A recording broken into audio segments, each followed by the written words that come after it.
pour la santé, pour notre amour. Pas le droit d'allergie. Allez, bonne C'est ici. Sopela et citron. 90 livres, 150. Linala, linala, linala.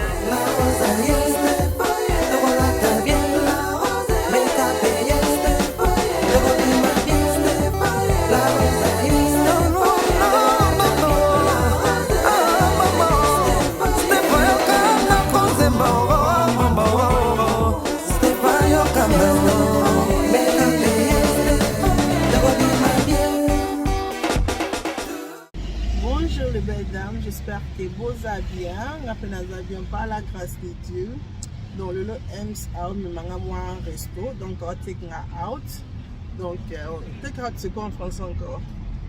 Dîner, sortir, donc c'est manudé, like a date night, you know, just me and him. So talking day, même pas plus talking day. J'espère qu'on a une jolie. On me donne un maquillage un bang. Eh pardon, Ems ok? Trop sexy.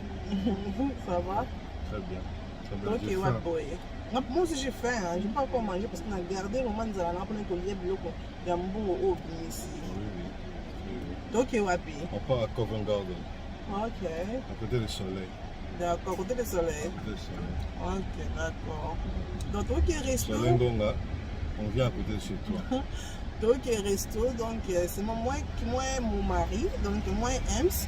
Donc, moi tout, ben nous resto pour moi mais non tu que resto et on que tu décider que donc les resto les lots donc bon dans look nanga son abimi là moi fatigué mais ça va parce que Mikolo moi donc voilà. Voilà air mon con on va air mon con parce que ça vraiment blog à moulaïté hein donc parce que attends la bino parce que mingi attend la Ems mingi mais na pourquoi pas na côte ça bino pe na vlog et ça la ka bino pour mon na biscuit tout ça n'est-ce pas bon on à Londres na beaucoup hein toi 19h30 déjà mais tellement que Mikolo moi ezali bon on a toujours éclairage ça donc bon moi Londres na beaucoup ne pe ezaka OK donc voilà j'espère que nous vous allez bien le week-end et tout s'est passé bien on est nous à tout à l'heure comme ça ceux qui n'ont ceux qui a yo donc j'aime bien parce que na moto bout na ceux qui n'ont mi pousser j'aime, c'est vraiment simple. Au check à peine chaud, donc vraiment simple. Donc voilà. Sinon, tu as la teintine, Fandi, non, tu as la souki, maquillage. Je te marie encore. Tu me maries encore. Tu dois me rajouter bonus. Donc voilà. Et nous, ma belle, bon, on a look dans un an, on a laissé à tout à l'heure.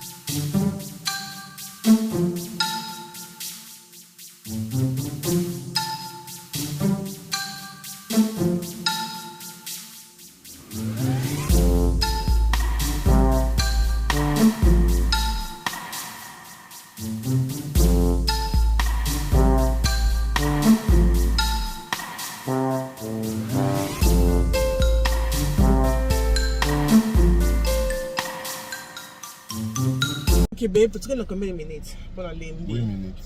8 minutes? Oui. Mais dans mon temps, tu as un côté sur côté, tu vas te voir. Et que ça, le babé, on est jaloux. Ah, jaloux. C'est jaloux. Et que côté one way. Mais c'est ça qui est la côté, non, sans cynique. C'est ça qui est la solution cynique. Oui, c'est ça. Jaloux. Jaloux. Pour ça, tu as pas jaloux. Oui, ah, jaloux. D'accord. Est-ce qu'il y a un vrai chéri comme ça? Non, là, c'est vraiment maïné. Mais c'est des trucs, c'est des steaks, tu peux avoir des steaks. Tu vois, sur les peu roses à la soso, tu vois, des choses comme ça. Ok, voilà. Donc l'équipe va m'appeler ça va bien, puisque vous êtes à London, on a servi une montée dans la vidéo dans le moment. Mais anyway, tu comme dans un restaurant, tu comme dans 8 minutes. Tu comme dans un restaurant et on a servi notre tout quoi. Donc voilà, vous ma photo. So comme la photo dans un peu comme ça dans Instagram. Dans Instagram et mes tags et ça là toujours bien. Et il ne te coller ça Instagram et ça là fait bien ma casse. Donc so comme la photo dans il y a les lois dans Ems. Pour vous sentir dans Instagram, la roche et que ça la bien mingi. Bébé dans notre sortie dans Zananzala. Dans le chewing-gum. Au chewing-gum peut ça ngata mo énergie mais ezolo mo la énergie. Anyway, à tout à l'heure.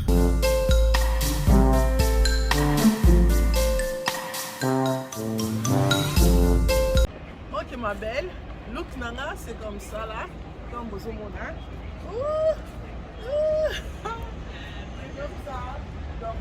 c'est vraiment simple.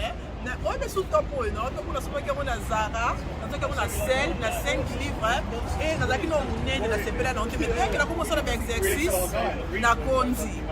Na kondi, ce que top et cotinga, on a gardé qui a mot et na kondi, top et cotinga, et pantalon, on a pantalon Zara, ça qui n'a rien, ça qui a Asos, et chaussures, on a H&M. Donc, look, c'est comme ça. Section Wapi. Donc, comme le restaurant, c'est vraiment un picture, please. Ok, ma belle, on a comme un restaurant on a mis sur le côté, il y a un stické, mais avant qu'on compte le restaurant, il faut qu'on ait un masque. Donc, avant qu'on compte le restaurant, il faut qu'on ait un masque. Donc, tout est là, caca quoi. Donc, voilà, on a toujours côté. Thank you. Et c'est comme ça dans le quartier. Donc,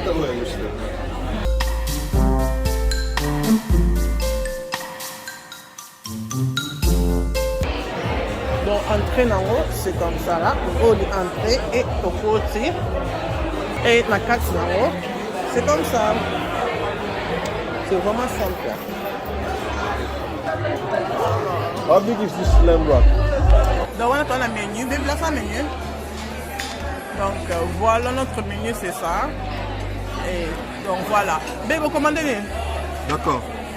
Pour commencer, il faut surtout entrer. Donc, on va directement photo banana. Ouais. Salade. C'est la salade. Ouais. Et puis, pour le repas, moi j'ai pris l'aime. L'aime là, agneau. Yeah. Agneau, on a frites et tout, on a salade. Ouais. Pour la madame, on a joli steak. Yeah. I love steak. Ouais. Avec de côté, j'ai pris aussi des petits shrimp. Ok, crevettes. Crevettes de côté. Ouais. Donc c'est ça. Et pour boire, le banana on a champagne. D'accord. Rosé. Champagne rosé. Champagne rosé, là. Ok, à tout à l'heure. Ok, qu'est-ce que tu en penses, Sofa? À chaque fois, les restaurants, ils aiment bien. On a comme un restaurant.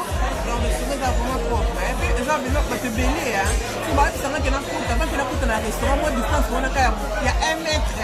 Bon, si tu as ta masque, à ta bino, mon fils à la gare. Donc, tu as équipé ma masque, mais je pense que quand même gentil. Mais le restaurant, vraiment, qualité dans le rôle, c'est meilleur. C'est très bon. Mais c'est fou, hein? Oui. On va passer belé. Dans la semaine, les gens week-end, aujourd'hui, c'est pas Wednesday. Oui, mercredi, oui. Donc, on a des crédits, mais ils sont vraiment fous. C'est fini là. Pour la santé, pour notre amour. Pour notre amour. Pour nos contrats. Pour notre revoir. Nos contrats. Ok, cheers.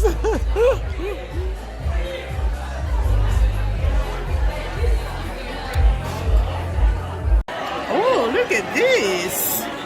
C'est vraiment yummy, hein? C'est venu comme ça. Donc voilà, nous sommes là. Même en katango. Thank you. Thank you. Oh, I love this Caesar salad. Et il y a une Caesar salade. Babe, toi tu commences à essayer d'abord, si c'est bon. C'est bon? C'est pas un gâteau. C'est un gâteau, brioche. C'est pas un gâteau. C'est un baguette. C'est la brioche.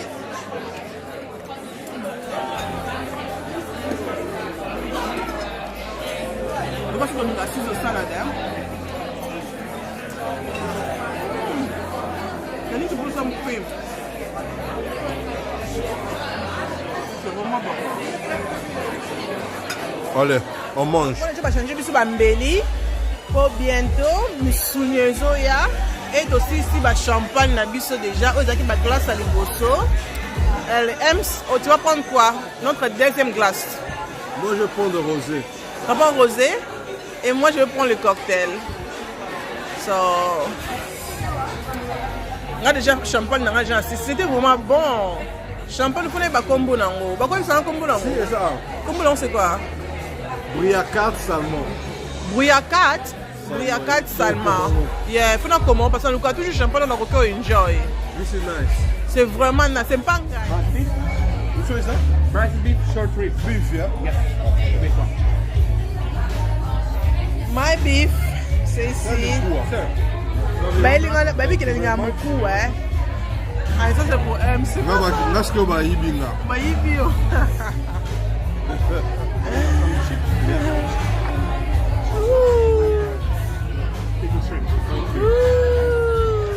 Non, baby, que j'ai dit beaucoup, hein. Et bah, j'ai dit là, maman a beaucoup, ici. Et ça là, je comprends pas parce que c'est fruit, c'est ça, ma lili. Donc, ça veut dire qu'on dit ça pour dessous. Et ça, maintenant, allergique. C'est Toliango. C'est tout africain. Africain, on n'a pas le droit d'allergie. Allez, bon appétit à nous. Bon appétit. Ah, ton côté entrée. I try this one first. Oh my god, ça c'est les crevettes. Le mot qu'il a mangé. Sauver les citrons. Après, as-tu bien ici?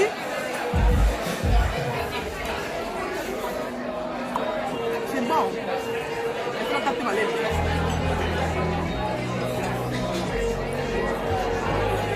C'est not bad, mais hey, là, mais ça t'a meilleur. Là, mais ça t'a meilleur. Oh, on combien de fruits? Na sisi na tondi makasi nani aloko sort.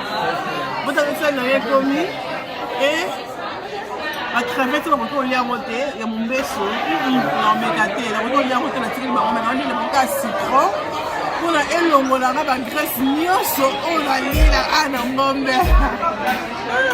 Donc ça que dans lia ko na la crevette to lie bien. Je ne sais pas si péter, il qui fait trop péter. Je ne sais pas si là, mais oui, il a qui trop péter, mais ça va. Alright, les belles dames, voilà dessert, c'est trop bon. Mais c'est trop sucré. C'est trop bon, mais là c'est trop. Ok, partie rayée. On a 80 livres 90. MC on a combien? Et on a 150. On a 85 90. So facture ça li combien? Tu es prête? Tu es prête? Ah ouais. Tu es prête? 85 90 livres 150 130 120 220.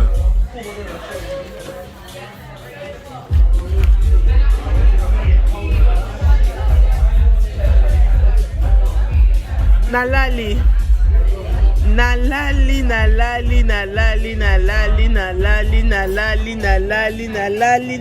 bikenda kenda bibima bima bilialia eh babe na bloko ka to lié oyo za tina te oyo parti na ngango donc voilà wana journée de biso de Sileli biso awa donc parce qu'on a un restaurant après comme on a 220 de biso keka kapoé et là comme on a lié la monité et là comme on a lié la monité mais c'était vraiment time moi comme had a good time with my husband donc c'est payé non moi champagne comme le champagne là comme on a un restaurant ça a toujours différent donc voilà. Merci beaucoup de bien vous accueillir dans la vlog de biso oyo de Bandetina Suka. J'espère que vlog oyo c'est plus si bino. On a que vraiment temps filmer mingi parce qu'il fallait se concentrer dans vos solo là. Na Ems donc voilà. Si vous êtes dans un ndaku, l'objet de encore la sortie mususu dans un restaurant mususu Rokende. Donc aussi ça vlog 1 na bino parce que comme déjà 23h10 donc voilà. Faut toujours un peu le temps dans la casse au dans les sous. Comme ça na biso ko faire na Instagram. Ouais, ils ont la roche et pour ça, bien makasi. Vous allez abonner et pour ça, bien makasi. Donc voilà. Donc, vous avez dit non, moi, je suis Matinga. Je suis Matinga. À tout à l'heure. Bye bye.